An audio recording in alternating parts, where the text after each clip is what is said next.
Okay, today we're working on a 14 Audi Q7 in the shop here. It's got some damage to the rear bumper cover, so we're doing some replacement and some repair. I thought I'd show you guys how to get the rear bumper off this car because it was kind of a nightmare.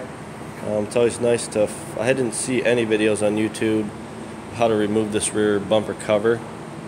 So I'll go ahead and show you at least where the fasteners are so you know exactly what to take off. Inside the wheel well area, you've got 3 Torx bits holding each side of the inner fender well, or the inner fender liner. Once you get those 3 out, you pull back the liner, and there's 1 Torx bit inside this bracket area.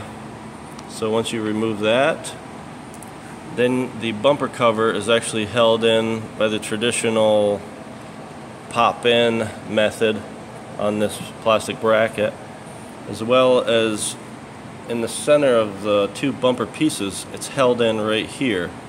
So to get the sides loose, once you've got your fasteners out here in the wheel well area that I just showed you, you're going to go ahead and grab a hold of this cover from the front, pull it straight towards you all the way back as far as you can, and release it from the quarter. Then you want to go ahead and grab a hold of this area right where the 2 bumper pieces meet and pull it really hard to release this plastic out of that bracket that's on the car. So you can give it a good yank this way, and also, like I said, on each side release this section from that plastic in the quarter panel. Inside the trunk area, there are, let me grab my light, 2 oval holes. Inside the oval holes, you've got 2 10mm nuts on either side in these holes, and the bolt that holds the absorber on is like 3 inches long, so a traditional deep 10mm socket would not go down over here to catch the nut. So what I did, instead of buying an Audi specific tool, I took a 10mm gear wrench and duct taped it onto my 1/4 inch extension, which allowed me to get it into the hole far enough to grab that nut and loosen it. And it only took about 3 turns to loosen it, and then I was able to get it with my normal 10mm deep socket. One thing I would say is be careful you don't drop your socket in that hole.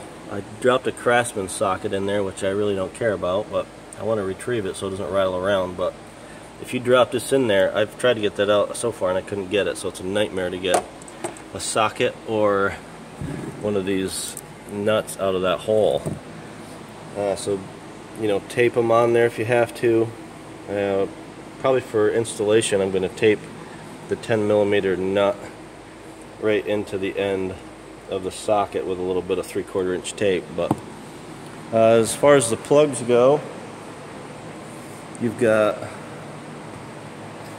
3 plugs for the backup sensors and the lighting. 3 plugs for the backup sensors and the lighting. And in order to get these unplugged, you've got to take a small screwdriver and push that little tab down, and then they'll release. They're really a pain as well. I don't know why they can't put a little push-in on them like every other car, but Volkswagen Audi's got to be difficult, and you've got to get a screwdriver down in this plug, which is right inside here. You take a screwdriver and push it, and then your plug will release. Okay, so hope this helps with you guys that are working on Q7s on the rear. Good luck.